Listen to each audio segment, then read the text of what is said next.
Bienvenidos y bienvenidas a Lo de Dava, el espacio en el que compartimos cómo es la vida en Dava. Bienvenidos y bienvenidas a un nuevo episodio de Lo de Dava. Hoy estamos con Marta Grueso. Marta es compañera del equipo de CRC y, oye, nos ha venido a hablar de un tema muy interesante hoy. Seguramente habrá mucha gente ahí fuera que le gustará conocer lo que tiene Marta preparado para contarnos. Está relacionado con la inteligencia artificial. Ella ahora es nuestra gurú de la inteligencia artificial en Dava. Pero Marta, oye, preséntate antes un poco para que la gente te ubique y para bajar las expectativas. Y nos conozcamos. Vale, pues sí, pues hola a todas y a todos. Soy Marta, llevo desde abril trabajando aquí en Dava y aunque ahora sí, soy la gurú de la IA, pero vengo de un perfil totalmente lingüístico. Yo estudié traducción e interpretación, estuve 5 años en traducción técnica, en farmacéutica y automovilística, luego cambié a más traducción de marketing y transcreación para una empresa de Londres, estuve 2 años y en ese tiempo fue cuando empecé a formarme, pues primero en programación con Python, un apasionante mundo, creo que es el idioma más difícil que he tenido que estudiar, y luego ya pues hice un máster en procesamiento natural del lenguaje y bueno, pues hasta aquí, hasta llegar ahora aquí. Entonces creo que mi perfil es muy híbrido porque mezcla un poco, ¿no? Pues la parte de lingüística computacional y la parte pues que ahora está tan en auge, que es el tema de la programación, la inteligencia artificial, los modelos de lenguaje y todo esto. Oye, ¿cómo con tu bagaje un día te decides a dar este salto? Pues la verdad es que soy un poco bastante curiosa, entonces, y me gusta siempre estar un poco a la vanguardia. Entonces yo ya veía, ya cuando estaba en traducción científico-técnica, que cada vez más estaba el tema de traducción automática, de hacer post-traducciones, post-ediciones. Entonces ya yo veía como que el camino iba mucho ya hacia la automatización y demás. Entonces empecé a querer estudiar el tema del procesamiento natural del lenguaje por los motores de traducción automática, porque me interesaba muchísimo y quería ver un poco cómo funcionaba todo, como la maquinaria por detrás, ¿no? Exacto, cómo la máquina decide que esta palabra va bien aquí y no otra, ¿no? Porque más en traducción pues es como buscar la palabra exacta, es un poco ahí el tema, ¿no? Entonces empecé ahí porque me picaba la curiosidad técnica, digamos, de esta manera, pero luego cuando descubrí todo lo que hay detrás del mundo del procesamiento natural del lenguaje, ya no solo a nivel de los chatbots, ¿no? Sino también de análisis de sentimiento, de modelos de lenguaje, ¿no? De, yo qué sé, todo el tema de las voiceover, de hacer reconocimiento de voz, de producir voz, ya fue un poco que se me abrió un mundo, ¿no? Y el tema de los chatbots me gustó muchísimo, el tema de la interacción, digamos, máquinas humanos, creo que es el futuro y la verdad que además que yo lo sigo viendo como generar una traducción, porque al final yo creo que lo que hago es traducir lo que dice la máquina, ¿no? Se la estoy traduciendo a la gente, ¿no? Como al público. Entonces, no es tan diferente. Bueno, y ahora decías, ejerces como chatbot owner en Dava. Explícanos un poquito en qué consiste esta figura. Pues es una figura bastante compleja, la verdad. Se puede definir un poco como la traducción entre lo tecnológico y, digamos, el lenguaje natural, pero al final lo que yo hago es tanto desarrollar como optimizar el chatbot que está en la página web nuestra. Entonces, el diseño de ese chat básicamente funciona como un árbol de decisión. Tú tienes que imaginar como un árbol genealógico, que tú vas ahí como bajando por los diferentes familiares y demás, pues lo mismo pero con decisiones, ¿no? Entonces primero tienes que diseñar ese árbol de decisión siguiendo la lógica que sigue una persona para llegar a una solución. Por ejemplo, tú tienes un problema con tu pedido, ¿no? Pues irías al menú de pedidos, ¿no? Entonces luego si querías saber el estado del pedido, pues a lo mejor irías en tiempos de entrega. Tienes que pensar un poco o tienes un problema con tu máquina, ¿no? Y no sabes, pierde agua, ¿no? Pues primero irías a ver qué máquina tienes. Pues tengo una Berto, una original. Luego de allí, ¿qué tipo de máquina tienes? Luego el problema que es de que con algún componente o ha perdido agua o tienes un problema con las luces. Entonces allí, ¿y ahora por dónde perdes agua? ¿Por debajo, por detrás? Entonces es cuestión de ir haciendo pues un árbol de decisión. Entonces eso es la parte como del diseño. Que es como la base de todo, ¿no? O sea, tiene que ser muy, muy estructurado y tiene que ser lógico. Y luego ya está pues la optimización, ¿no? Va a alimentar a ese bot para que tenga toda la información que el cliente espera obtener en su navegación, ¿no? O en su búsqueda o resolución de consulta. Entonces esto es un poco lo que hago como chatbot owner, básicamente es eso, diseñar los flujos conversacionales y luego también pues encargarme un poco de controlar lo que queremos que la máquina diga, ¿no? Esa es un poco la función. De ahí viene un poco la traducción. Pues Marta, mira, tengo una pregunta, sobre todo de lo que estabas diciendo, ¿no? Oye, tú cuando estás trabajando con el chatbot, ¿empiezas desde cero o ya tienes una base para ir construyendo? Vale. Aquí, cuando empecé aquí en Dava, sí que había una base ya creada, como una estructura general, digamos, que es verdad que yo he rehecho bastante y hay muchas cosas que las he como empezado de cero, ¿no? Pero sí que había como un punto de partida. Pero normalmente tú empiezas desde cero, tipo todo en blanco, empiezas. Lo único que sí que es cierto que a medida que tú vas construyendo el bot es mucho más fácil, por ejemplo, reutilizar flujos anteriores o algunos que tienes desactivados como punto de partida, para no empezar, como tú dices, siempre de cero. Reutiliza muchísimos flujos, también tú para ser más eficiente, ¿no? Pero sí. Oye, una cosa, Marta, no sé, a lo mejor es una percepción, pero yo desde fuera te veo una persona creativa, ¿no? Que le gusta, oye, pues, no sé, que tienen la creatividad, a lo mejor una vía de escape incluso, ¿no? O aficiones no muy relacionadas con esto. No sé si me equivoco o no. Sí, no, vas bien encaminado. Vale. ¿Cuánto de creativa es esta posición? Pues la verdad es que muchísimo. Y yo pensaba que no, ¿eh? Yo cuando empecé en el mundo de los chatbots pensaba que iba a ser algo como súper Sota, caballo y rey, ¿no? Literal. Pensaba que iba a ser como súper reglas, súper mantener como un guión establecido, y para nada, porque al final tú para crear un bot o para crear cualquier flujo conversacional tienes que partir de una lógica. Lo que pasa que, claro, a lo mejor mi lógica y la tuya no es la misma. Con lo cual ahí está la parte de creatividad, ¿no? De jugar un poco con, vale, yo voy a crear este flujo o este rol de decisión, pero creo que todo el mundo va a seguirlo de la misma manera. Entonces aquí es cuando me pongo creativa.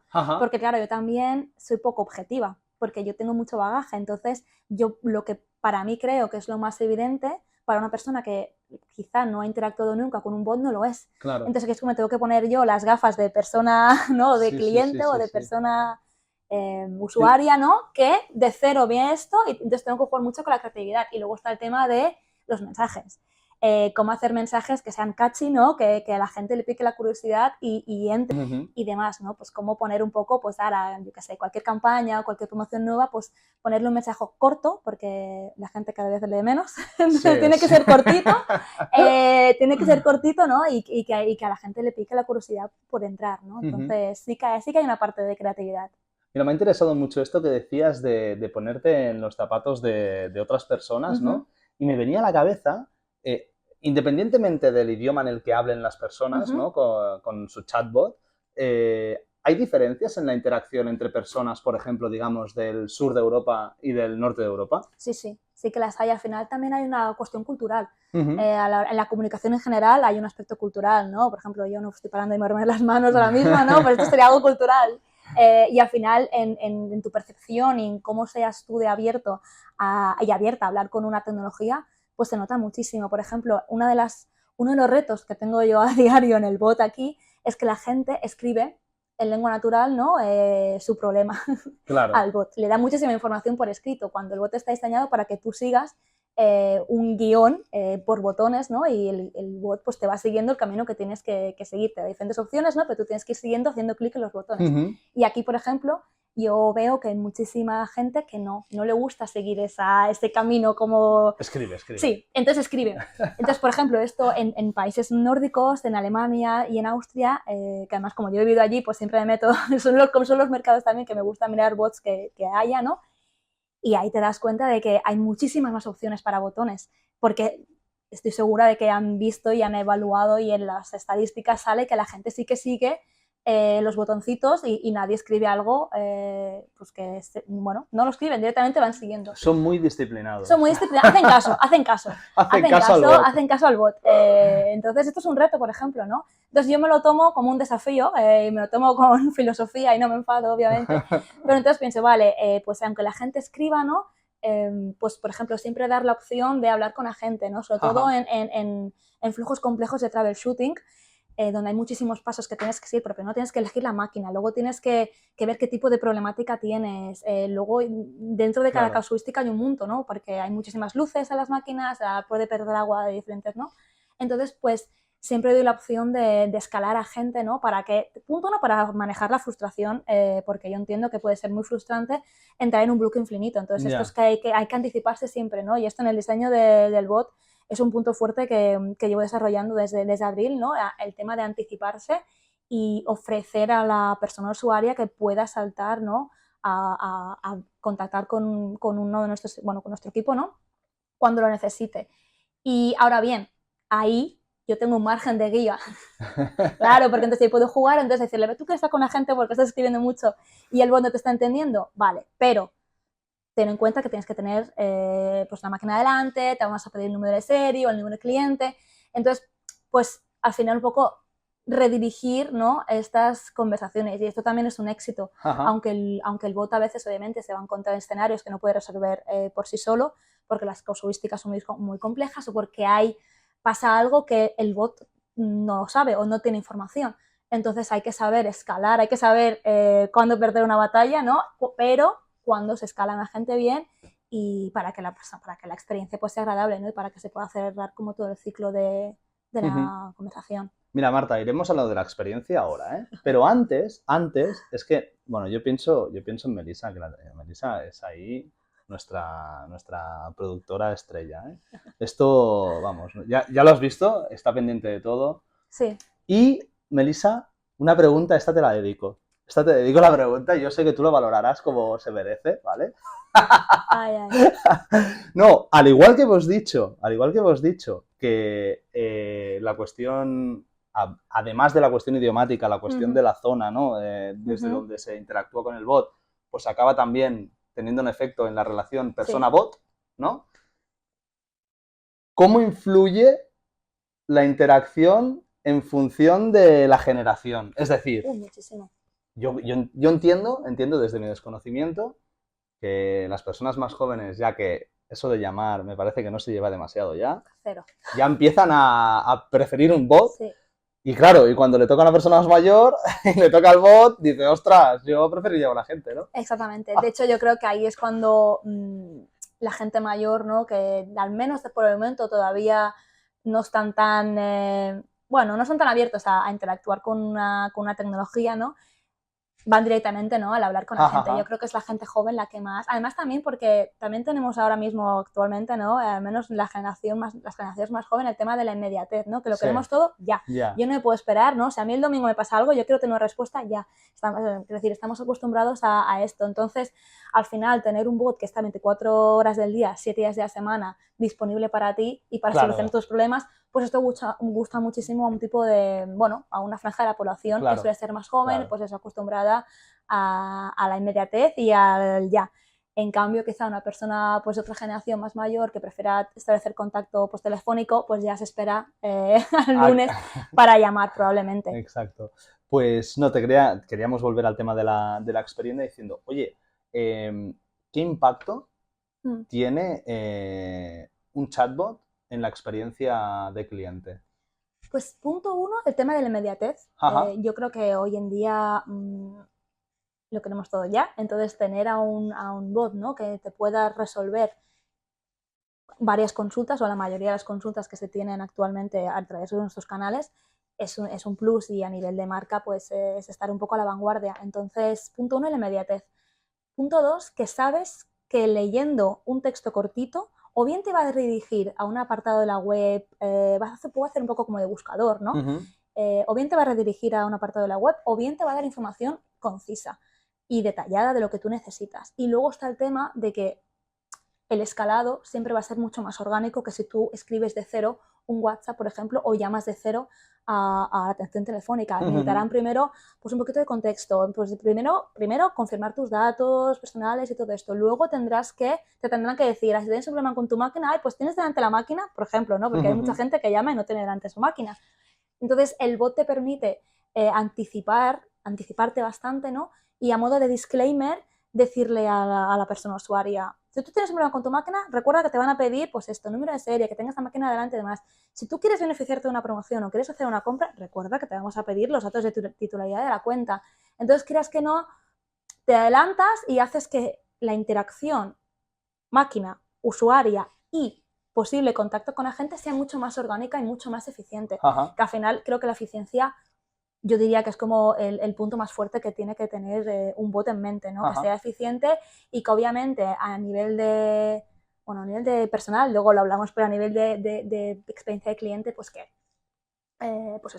sea eficiente tu contacto y resolutivo. Ajá, entonces, exacto. por eso es muy importante que el bot es resolutivo. De hecho, este año pues, ha aumentado bastante la tasa de resolución. Ahora es como un 65% de las interacciones las resuelve por sí solo, en comparación con el año pasado que tenía un 55% de tasa de resolución, con lo cual hay un aumento de un 10% en resolución, hay un salto importante, pero también hay que tener en cuenta que hay veces y hay que abrazar cuando no puede. Yo no me enfado con el bot, pero pienso, bueno, no pasa nada, lo importante Estamos es que aprendiendo. está aprendiendo y además lo importante es que escales en el momento adecuado. Y que evites la frustración de la persona usuaria, ¿no? Para mí eso es más importante.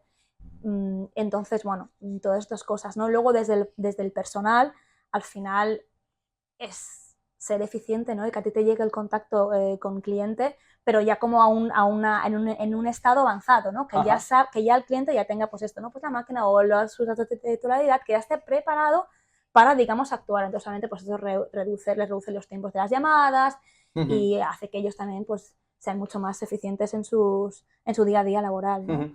Una cosa, Marta, a mí no hay nada que me dé más rabia que tener que pasar de persona en persona, de bot a persona y tener que contar la historia 20 veces. Claro. Cuando el bot te está atendiendo y está recogiendo esa información, cuando ya la llamada has escalado a un agente, el agente entiendo que ya dispone de toda esa información, ¿no? El escalado es orgánico y es transversal, o sea que le llega directamente toda la información, con lo cual ya la tiene digamos la persona que la tiene, ¿no? Ostras, es que, vamos, claro. Aquello de, ¿no te ha pasado nunca? Sí, sí, sí. Y cuéntame, ¿qué le pasa? Y otra vez, claro. Y otra vez. No, bueno, esto... le paso con el... Por favor, le he contado Tome notas, veces. Pásame, pero toma notas también, pásame las notas. No, esto con el bot, esto se soluciona. Claro, porque esto ya directamente queda una interacción mucho más orgánica. Ajá. Y una cosa que también me preguntaba, claro, al final el chatbot ya pasa a ser un compañero más, ¿no? El mío seguro. Tuyo seguro, pero bueno, pero mío también, por ejemplo, y de Melissa, ¿no? Ya tenemos un compañero más. Las personas en las empresas tenemos objetivos, ¿no? Y los tenemos que alcanzar. Tú nos has hablado más o menos de la resolución, ¿no? de preguntas y demás y de temas que le plantean al bot, que ya ha crecido, pero ¿qué otros indicadores se usan para evaluar a un bot? Para evaluar su éxito. Para evaluar su éxito, aparte del tema del escalado agente y la resolución, la tasa de resolución, también se le evalúa muchísimo la encuesta de satisfacción que realizan, digamos, los clientes. Eso es un indicador que se valora mucho y además un poco el equilibrio entre las veces que se ofrece la encuesta, porque mucha gente cierra directamente, ¿no? En encuesta. Esto pasa mucho con el bot, porque una cosa es darle feedback a una persona que te ha atendido y que, bueno, pues escucha la voz y es una persona, ¿no? Claro, claro. A un bot es como, a mí esta máquina me da igual, ¿no? Entonces cuesta mucho. Pobres bots. Pobres bots.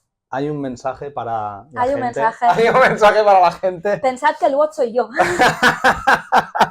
Por favor. Es verdad, porque es verdad, pero esto parece una tontería y parece de chiste, pero es verdad, claro, estamos acostumbrados, yo creo, a relacionar bot con pues, los grandes, ¿no? ChatGPT, Gemini, y son súper impersonales, pero los bots corporativos no utilizan, o la mayoría, al menos aquí nosotros, no utilizamos IA generativa. Entonces, el bot realmente soy yo, con lo cual, claro, ¿no? Al final todo funciona por reglas y esto al final... Ella nunca lo haría. Yo se evaluaría. No, pero claro, al final es verdad que como marca, ¿no? Al menos un bot corporativo no quiere dejar a la IA sola con su capacidad inventiva y su no capacidad para decir que no, ¿no? Sola por ahí libre. Entonces se quiere mantener un control, ¿no? De todo lo que se dice, punto uno, para que sea verídico lo que se dice, y punto dos, pues para mantener no solo el tono de voz, sino también para controlar también el contenido. Entonces, detrás de un bot, de nuestro bot, hay todas unas reglas de procesamiento natural del lenguaje y hay todos unos mensajes que han sido validados uno a uno, ¿no? Entonces, no va a decir nada que no queramos que diga el bot. Entonces, claro, la encuesta de satisfacción hay que hacerla porque ayuda muchísimo, pero me ayuda muchísimo también claro. La encuesta de satisfacción, ver un poco, ¿no? O incluso ver cuando la encuesta es negativa, ¿no? Cuando dicen que no, que el bot no ha resuelto la duda, ¿no? Pues allí puedes como, bueno, yo me creo mis tablas de Excel eternas con mis 50.000 filtros, ¿no? Para ver pues qué intenciones tenía la persona usuaria que el bot no ha entendido. Ajá. Entonces también ver qué ruta ha seguido. Esto es un trabajo bastante manual porque voy yo mirando cada conversación. Entonces voy estableciendo qué patrón, lo que te contaba antes de la lógica, que a veces que mi lógica no es la lógica de las personas, pues yo así me he dado cuenta de un montón de cosas. Claro. He aprendido mucho, entonces haciéndose ese análisis de datos más así manual y un poco más duro, pero que es necesario. Y bueno, claro, luego a partir de eso, las optimizaciones que yo hago al mes siguiente son siempre considerando los errores que ha hecho el bot el mes anterior. Ajá. Entonces al final es una cadena, ¿no? Entonces voy evaluando así. Ajá. Entonces la encuesta de satisfacción es un punto de evaluación importante que a mí me sirve muchísimo. Ajá. Bueno, tú, Marta, decías ahora que el chatbot no tiene detrás una inteligencia artificial generativa, ¿no? Que es la empresa la que controla el bot y la que no permite que se salga de los patrones establecidos. Entonces, tú de lo que haces con tu inteligencia natural es hacer el papel de la inteligencia artificial generativa, ¿no? Que es decir, crear y descrear o rehacer, ¿no? estos caminos. Sí, exactamente. Ajá. Al final es un poco esto, hacer un poco de puente entre la parte tecnológica que te da las herramientas que utilizamos, ¿no? Y las tecnologías que utilizamos, y la parte más del lenguaje natural. Ajá. Totalmente 100% controlada, ¿no? Que esto pues en otros chats, digamos con inteligencia artificial generativa, también te puedes crear tú el tuyo, ¿no? Ahora pues los grandes, ¿no? Pues tanto Copilot como ChatGPT, Gemini y demás, te puedes crear tu propio chat y tú enseñarle, ¿no? Cómo tú quieres que él interactúe y demás, y esto se hace a través de prompting, y bueno, hay mil maneras de tú crearte el tuyo propio y con inteligencia artificial generativa. Entonces, estos sí que serían capaces de aprender.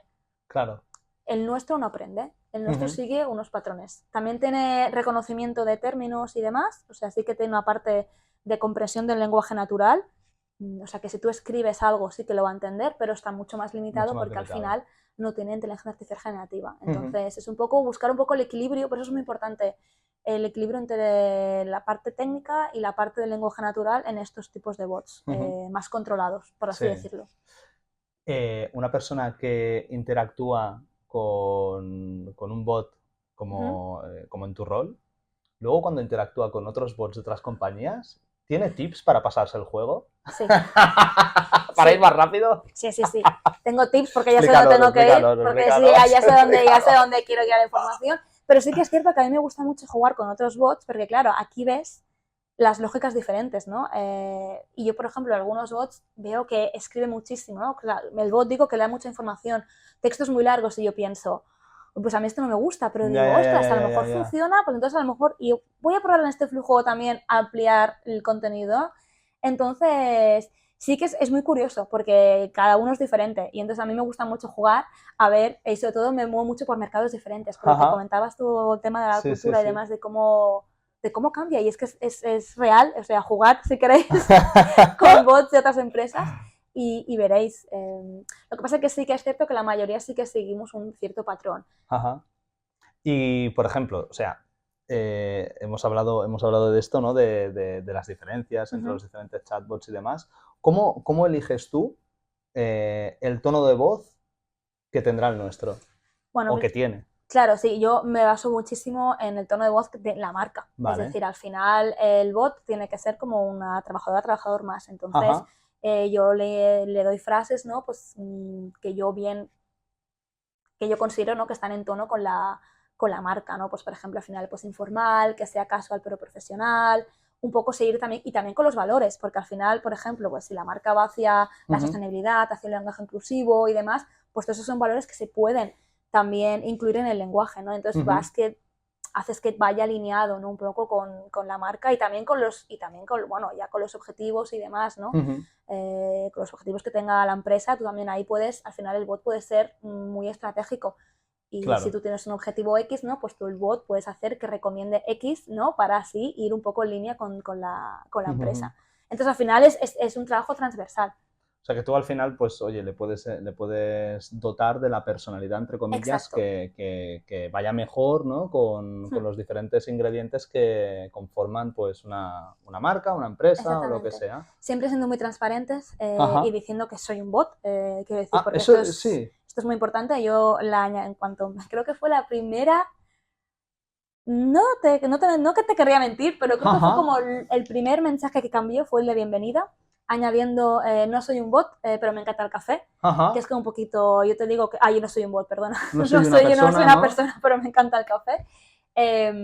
Punto 1, porque hay que dejar claro que es un... Pero eso tampoco es habitual, ¿no? No es Yo habitual. No lo he visto eso, ¿eh? No, pero aquí estás delante de una obsesionada... Eso es ética, ¿no? Un poco dentro de... Estás delante de una persona obsesionada con la ética de la IA que está casi a favor de los derechos de autoría. Imagínate. No, sí, es ética y yo creo que, bueno, la tendencia va hacia aquí, ¿eh? Creo que cada vez más... Pasado como el boom de explotar la IA a tope, yo creo que la tendencia ahora a nivel legal va hacia la transparencia, incluso de algoritmos que utilizas, incluso transparencia a los prompts que la gente utiliza para en su vida, bueno, sobre todo en la vida corporativa, ¿no? Y también el tema de ser hipertransparente de cuándo se ha utilizado IA o no. Marta, el tema de la ética, pues obviamente nos acaba interesando a todos, ¿no? Porque seguramente ya estamos viendo muchas cosas que huelen a inteligencia artificial haciéndose pasar por inteligencia natural. Esto es un problema. Bueno, para mí... Y esto empieza a ser un problema, ¿no? Yo recuerdo que nos hiciste una sesión hace poco y yo me quedé con algo y que yo creo que entronca con eso que decías de la transparencia, que era el hacer el repositorio de prompts. Sí. O sea, cuéntanos que... Claro, al final, a ver, utilizar la IA no está mal y no hay que demonizarla. Yo siempre digo que no puedes tener miedo a ningún cambio tecnológico, es decir, simplemente tienes que conocer lo que hay detrás y ser consciente, ¿no? Un poco, no te digo, de todo el mundo aquí, ahora formarnos a IA como locos, hacer másters y demás, no es necesario, pero sí, bueno, pues todo lo que tú conozcas no te puede dar miedo. Entonces, punto 1, saber un poco los límites que tiene la IA y para qué tú la necesitas, ¿no? Entonces, dentro de, pasada esa fase como de conocimiento, hay que aceptar que vamos a utilizar la IA, tú, yo y todo el mundo. Y está bien, está bien. Igual que se empezó a utilizar Excel, quiero decir, y Google y demás. Todo eso está genial. Sí que es cierto que hay que, para mí, ser transparentes y ser honestos. Es decir, no mentir. Sí.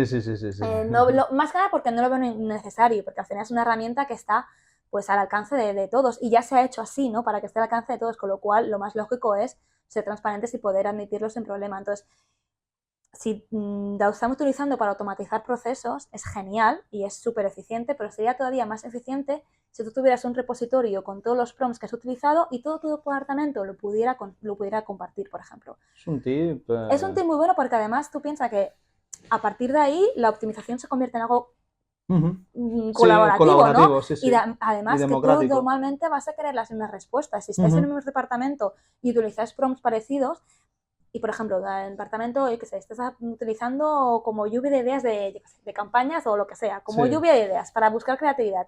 Al final, quieres partir del mismo prompt porque te interesa que mantengas, ¿no? O sea, que todo lo que he aprendido en la primera interacción lo mantenga en la siguiente, ¿no? Entonces, desde un punto de vista como colaborativo y demás, me parece genial y a nivel de trazabilidad también de, ostras, ¿de dónde nació esta idea, no? ¿De dónde viene? Porque entonces así puedes un poco, pues, optimizarla, ampliarla, cambiar, rediseñar y lo que sea, ¿no? Sí. Y luego está la parte de la ética y ya la parte ya más de transparencia y demás, ¿no? Que al final no sabemos el mundo cómo va a evolucionar en el tema de la IA, pero cada vez va a haber más regulaciones, y no solo en cuanto a privacidad y demás, sino también en cuanto a transparencia, a autoría. Se está empezando a hablar ya porque cada vez la IA se está utilizando más para el tema de creatividades, de generación de contenido multimedia, de entretenimiento. Entonces, ¿esa autoría de quién es?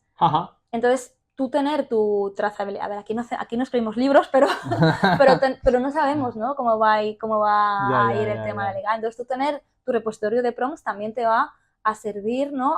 Para tú estar seguro, legalmente hablando, de que estás haciendo todo de una manera transparente y correcta, ¿no? Y ética, que es que al final estamos hablando de ética. Igual que tú no te pones a copiar un libro y a decir o decir que esta idea o tú estás hablando de algo y si citas a algo que tú has leído, no te vas a apropiar de su idea, sino que vas a decir, ay, esto lo leí en un libro. E incluso si no te acuerdas del título, dices, ay, lo leí otro día en un libro o en un artículo de no sé qué periódico, ¿no? Pero lo citas de alguna manera, porque te sientes incluso, aparte que está feo, te sientes como mal. Bueno, yo me siento mal. Entonces, si yo he conseguido una información o he conseguido algo partiendo de un prompt, ya se da por hecho que tú ese prompt no es que lo estés copiando literalmente, porque tú luego optimizas, claro, ¿no? Hay una fase de refinamiento, hay cosas que quedas y cosas que no. Entonces, pero lo que pasa es que yo creo que hay un poco de miedo en la aceptación de que la gente tiene miedo a que se piense que si usas inteligencia artificial no estás haciendo tu trabajo. Entonces, claro, no es eso, es simplemente que estás buscando, pues, cómo adaptarte a las nuevas tendencias y ya está, ¿no? Entonces yo creo que cuando dejemos de demonizarla un poquito y de temerla a la IA, yo creo que todo esto ya fluirá de una manera natural. Ajá. Imagínate, tú ya imagínate, vamos a ponernos aquí en un caso de estos. Esto es ciencia ficción. Vale, me encanta. Es ciencia ficción. Tú imagínate que la IA es mi hija, ¿vale? Y va al cole. Vale. Ahora, en el momento en el que está ahora, con su grado de aprendizaje, ¿en qué curso crees que estaría? ¿En un curso? Sí, si tuviéramos que decir... Esta pregunta es muy rara, ¿eh? Es una pregunta rarísima, pero rarísima. Pero no te preocupes. Pero tú imagínate que es una... Yo te voy a contestar. Es mi hija, es mi hija y va al cole. ¿Dónde está? ¿Está en primaria? ¿Está en secundaria? ¿Está en bachillerato? ¿Está en la universidad? ¿En qué grado está de aprendizaje la IA ahora? Tú me has hecho una pregunta rara y mi respuesta lo va a ser todavía más, te aviso.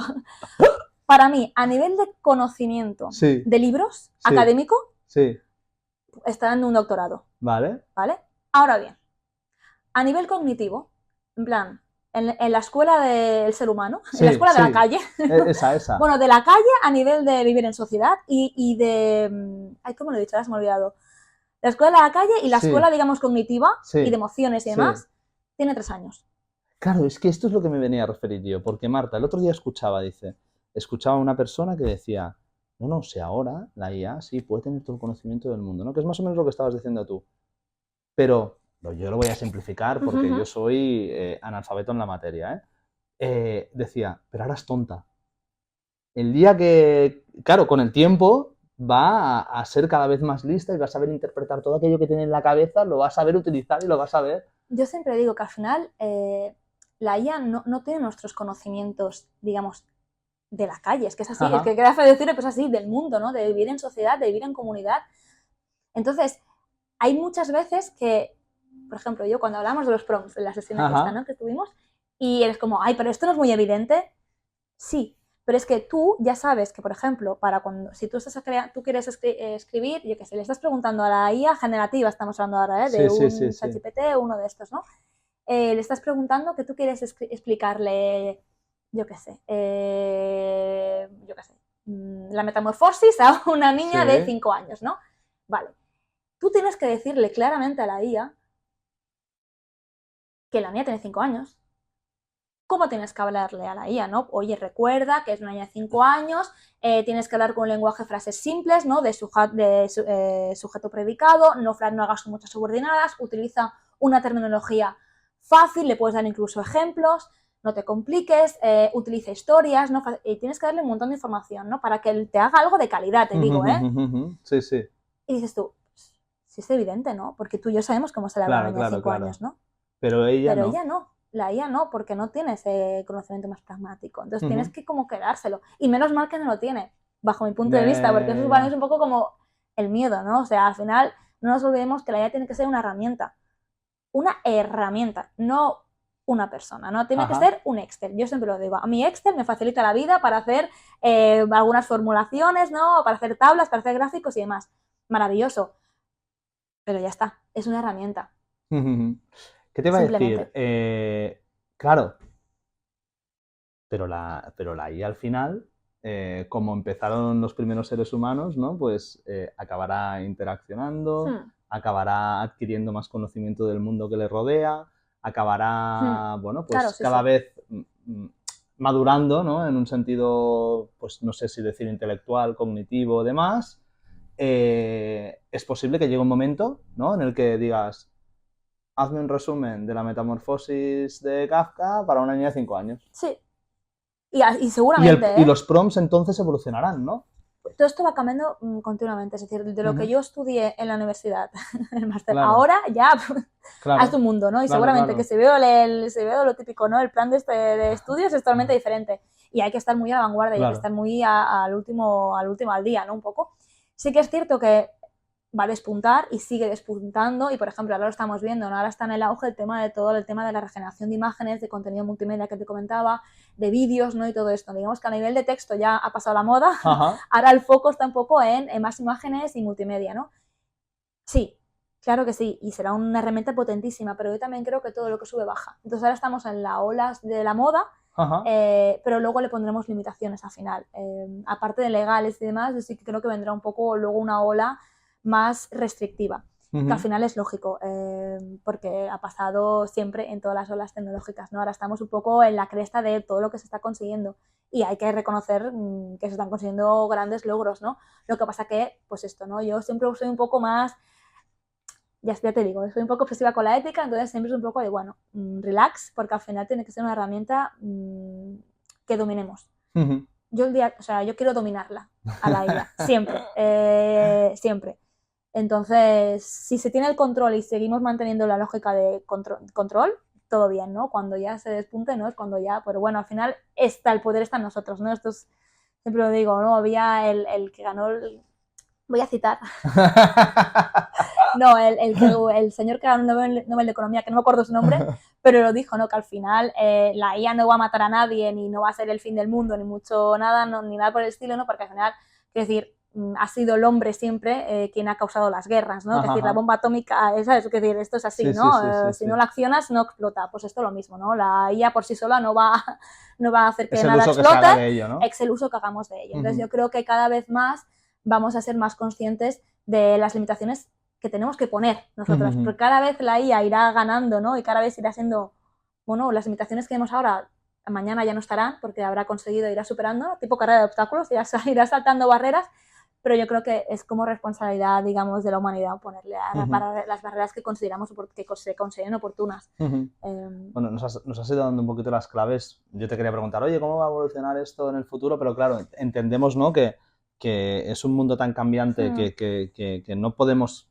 predecir lo que pasará mañana, pero sí que nos has dado un poco las claves, ¿no? En cuanto a ética, en cuanto a autoría, en cuanto al uso responsable, que yo creo que esto es algo que, bueno, ahora yo creo que estamos como en, ¿sabes aquello de las 4 fases del conocimiento, ¿no? De la incompetencia inconsciente, la incompetencia consciente, la competencia consciente y la competencia inconsciente, ¿no? Y ahora estamos a lo mejor, yo me declaro incompetente consciente, ¿no? Porque sé hasta qué punto puedo llegar y no. Pero llegará un momento en que ostras, de manera natural estaremos interactuando con una herramienta que no es una persona y que al final, pues, bueno, pues está ahí al lado. Es una herramienta muy potente en cuanto a eficiencia. Realmente va a hacer, en cuanto a eficiencia y en cuanto a cambiar tu día a día laboral. Vuelvo un poco al tema corporativo, ¿no? Porque al final, a mí hace 10 años me dices que estaría haciendo de traductora de una máquina a un de esto, pues diría, ¿qué dices? Y es así, ¿no? Y realmente no lo veo una tarea tan diferente, ¿no? Obviamente hay programación de por medio, que nunca hubiera dicho. Yo era de las que decía, yo soy de letras para toda la vida, yo odio, eran hasta anti-Excel. Y fíjate. Y fíjate, porque al final el perfil híbrido creo que cada vez está más a la orden del día, gracias también a todo este boom tecnológico. Es decir, yo creo que ahora hay pocas, digamos, profesiones que se mantengan, ¿no? 100% de letras o 100%. Sí. Cada vez es más hacia un perfil más híbrido. Entonces, esto es no es una ventana, es una puerta enorme de garaje de oportunidades nuevas que hay que explorar, ¿no? Y que van a hacer que, pues, seamos todo... Bueno, va a cambiar bastante el paradigma y está genial. Pero tenemos, como digo, ¿no? Como siempre, dominar nosotros un poco lo que va a ser. Mira, hay una cosa, Marta, que es que ahora te estaba escuchando y me venía a la cabeza una pregunta que no sé la respuesta, Pero, ¿tú qué crees? ¿Que los perfiles profesionales van a tender más hacia la especialización o hacia perfiles más generalistas? Porque, claro, como especialista, yo le preguntaré cualquier cosa a eso. Sí, esto tan gurú no soy, pero hace un tiempo, tipo 5 años, te hubiera dicho, no, especialidad, porque era, ¿no? O sea, que si tú hacías un máster ya, para ser como especializado, un segundo máster para todavía más, ¿no? Claro. Y vas a estar como muy al detalle, ¿no? Para ser como el crack o la crack, ¿no? Dentro de ese puntito chiquitito de especialización. Ahora es cierto que para mí se están abriendo mucho más los perfiles. Entonces yo sí creo que la tendencia es volver un poco más al generalismo. De hecho, ahora sí, yo voy siempre a las universidades y ves los títulos de los másters y ya no son tan específicos como antes. Ahora ya hay mucho híbrido y hay mucho y en los títulos, ¿no? Y yo creo que está bien, ¿no? Porque al final yo misma, quiero decir, si yo de abril a ahora, yo he aprendido 5 tecnologías más a utilizar. Claro, ¿ves? Esto es lo que yo me planteaba, ¿no? Entonces, sí que se va a hacer más generalista y vas a saber un poquito de todo, pero siempre dentro de un ámbito, yo creo, ¿eh? O sea, quiero decir, no va a haber ahora... que se va a valorar más lo que una persona es capaz de hacer por su condición humana, es decir, conectar, ¿no? Explorar sinergias... Bueno, no sé, todas estas características más de las soft skills, ¿no? Que a lo mejor en el pasado pues estaban un poquito más... Y que se habían perdido totalmente. Exacto. Es que se habían perdido. Sí. O sea, que ahora la diferencia la marcará lo que el ser humano es capaz de hacer, ¿no? Y tu capacidad crítica al final, ¿no? Porque yo la IA me puede dar una respuesta perfecta, ¿vale? A nivel de veracidad, bueno, interrogante, porque a veces, recordemos, no, pues pero un poco una mentira. construcción perfecta... Pero puede perfecto. Sí. Mentira. Es como, bueno, la comparación con el cerebro es un poco la manzana de Blancanieves, ¿vale? Que tú la ves la manzana perfecta. Roja, que brilla, no sé qué. Tú la pruebas y eso sabe a plástico, como las de Estados Unidos. Te mueres. Aparte que te mueres de verdad, no te duermes.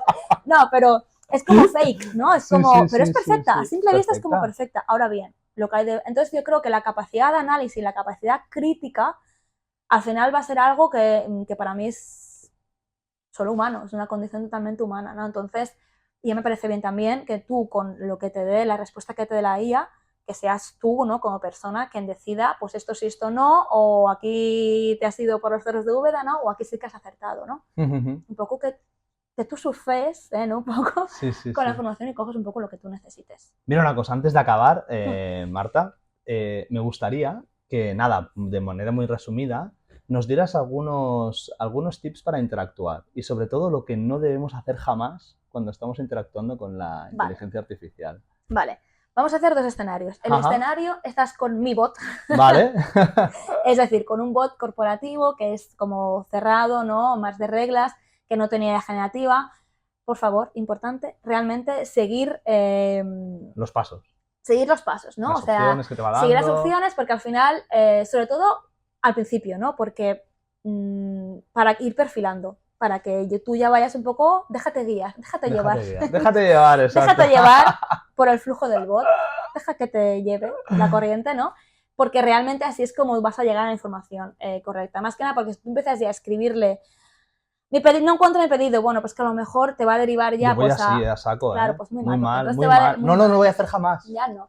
No, a partir de ahora no voy a hacer más. ¿Sabes por qué? Porque entonces te va a derivar directamente pues, a páginas web generales de fax o demás, porque no va a entender, ¿no? O si tienes que escribirle, pues palabras clave, ¿no? Pues pedidos y demás, porque al final el conocimiento del lenguaje que tienen, la comprensión del lenguaje que tiene un bot corporativo es mucho más limitada porque no tiene IA generativa. Entonces, piensa que es una empresa que quiere guiarte a ti. Entonces tú no tienes el control, tienes que dejarte un poco guiar. Igual que cuando llamas por teléfono y te van diciendo, vale, pues dime tu nombre, dime tu no sé qué, y tú te dejas guiar, ¿no? Por una conversación telefónica, pues por el bot igual. Vale. Hay que mantener un poco la estructura esta, pues igual que por siempre, ¿no?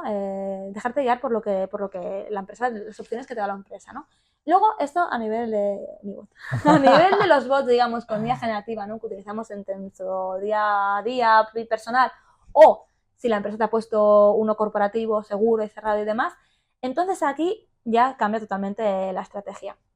Tienes que crear un prompt, que al final un prompt no es más que una instrucción que tú le das a la IA esperando una respuesta efectiva y de valor.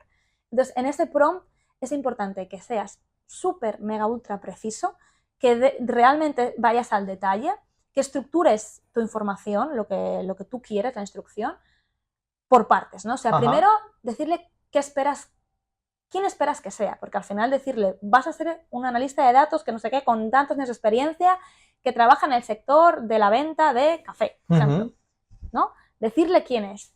o bueno, quiénes no, decirle qué rol quieres que asuma. Luego, decirle el objetivo de la instrucción, ¿no? Es decir, qué es lo que tú quieres conseguir de ella. Hay que ser un poco manipuladora con la IA, ¿no? Y un poco materialista, ir a lo que tú quieres, ¿no? El objetivo. Y luego, las instrucciones que tiene que seguir y por último, lo que tú esperas, el resultado final, ¿no? Entonces, dependiendo un poco, ¿no? De la complejidad que tenga tus instrucciones, ¿no? O tu petición, pues por ejemplo, pues darle ejemplos, contexto, más que nada para que aprenda y que tú te asegures que el patrón que aprende es el que tú quieres y no otro que ya vaya a aprender, ¿no?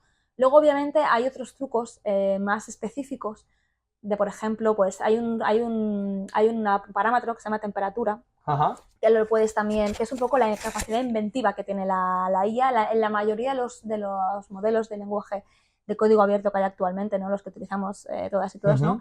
Está la temperatura a 1. Eso es inventiva. Es decir, nunca te va a decir que no. La IA nunca te va a decir que no. Y eso es un problema, no saber decir que no. Saber decir que no es lo más complicado, al menos en mi vida. Y en las personas también. Entonces me parece lógico que la IA también tenga dificultades y que sea una bien queda y que siempre te haga un poco... ya veremos. Claro que sí, nunca te va a decir lo que no quieres oír. No es amiga, no es una buena amiga la IA porque no te va a decir las cosas duras. Siempre te vas a ir un poco, ¿no? con la respuesta bonita. Bueno, pues esto es porque tiene la temperatura, entre varias cosas, es porque tiene la temperatura. Entonces tú, por ejemplo, si quieres que sea como súper precisa y quieres que tenga pues capacidad analítica y que sea como súper verídica, ¿no? Pues entonces puedes bajarle pues a 0,7 a temperatura, se lo puedes decir en el mismo prompt, ¿eh? Eso es un truco, ¿no? Pero al final para mí el truco principal es que seas muy claro, que vayas muy al detalle, que estés estructurando tu información y que le des ejemplos de cómo quieres que haga las cosas, ¿no? Ejemplos y contexto. Más que nada para que lo que tú obtengas de la IA sea algo relevante y que tenga un valor, porque si no te va a decir la respuesta mayoritaria, porque al final los modelos de lenguaje que alimentan todas estas inteligencias artificiales con las que interactuamos en nuestro día a día funcionan por un concepto que se llama la producción mayoritaria, que básicamente significa que te van a devolver lo más probable y lo más... Sí, bueno, lo que más se ha utilizado en la red, digamos. Entonces, ¿qué pasa? Que pecamos de que al final todos tenemos la misma respuesta. Esto es lo que comentamos, ¿no? Si tú te fijas ahora en LinkedIn, ¿no? Yo lo he visto. ¿Tú lo has visto? Yo lo he visto. O sea, todos los posts de LinkedIn son iguales. El iconito. Los hashtags con las mayúsculas. Uy, los hashtags con las mayúsculas. Ya digo, es un tema. IA. Claro, ¿por qué? Porque... Pásalo en Word. Pásalo en Word. ¿Por qué? Porque todos tenemos la misma... Entonces, ¿qué pasa? Vamos al final hablando todos igual. Entonces, si quieres un título. Sí. Y que es anti red social un título, ¿no? Totalmente. A mí lo de los hashtags con las mayúsculas Sí, a mí también. Me lo soporto. Yo tampoco, bueno. Es que es como... Y mucho emoticono. Mucho emoticono y siempre mismo estructurado. O sea, emoticono frase, frase. Sí. No, es verdad. Bueno, lo que decíamos. Entonces, para salirte un poco de la producción mayoritaria, pues tienes que ir un poco... siendo un poco más, afinando un poquito. Afinando un poquito y dando contexto. Me ha gustado mucho antes que cuando hemos empezado a hablar decías, la IA no es una persona, no es tu amiga, no es un familiar, obviamente. Por lo tanto, a la IA no se le debe compartir según qué cosas, ¿no? Bueno, aquí yo soy un poco... Mi dirección no es la que voy a compartir. No, yo soy un poco radical. Pero esto es lo típico, ¿no? Quiero decir, tú una persona que no conoces nada por la calle, tú no le vas a dar tus datos personales, ni tu dirección, ni... Ya, pero es que ya nos estamos conociendo, ya... No, pues que no. No, me da confianza, ¿ves? No, pues es verdad, esto pasa, ¿no? Claro. Dices esto, pues es que, pues ¿por qué no? Pues porque no, y punto, porque está en código abierto, porque esa información la utiliza básicamente para ella luego aprender y luego esa información no sabes dónde va. Entonces, no estamos aquí diciendo que queremos tener el control de la IA, pues entonces controla lo que tú le compartes. Tengamos el control sobre la IA y todo irá bien. O sea, no le pondríamos la cuenta bancaria ni la contraseña del banco. No, claro. Ya. Oye, guárdame estas contraseñas. Bueno, es que pues han visto casos y esto es un problema, porque entonces, claro, las contraseñas ahora ya... Que no significa que la IA te vaya a hackear, ¿me entiendes? No, pero bueno que... Pero no sabes la información dónde va a parar. Ya. Entonces, yo lo que no sé, no me gusta. Porque, claro, si hemos dicho que lo que tenemos que hacer es conocer para no temer y para no demonizar, mantengamos la lógica de lo que conozco bien, lo que no conozco no bien. Sí, está claro, está claro. Yo no como una regla de 3, ¿no? Me ha gustado ese ejemplo de yo no iría por la calle diciéndole al primero que pasa mis claves del banco. No, claro, es que luego ves gente en el metro, ¿no? Que cuando tiene que hacer, se tapan así y pienso, muy bien, te estás tapando ahora, pero luego a lo mejor a la ya se está dando, es como, no. Ya, qué bueno. Oye, una cosa, y imagínate, o sea, tú ahora mismo que le haces la carta a los Reyes Magos a tu chatbot y le dices, oye, le pides unas cualidades humanas, ¿vale? Vale. ¿Qué cualidades humanas querrías que tuviera tu chatbot? Vale. Vale, pues mira, el de...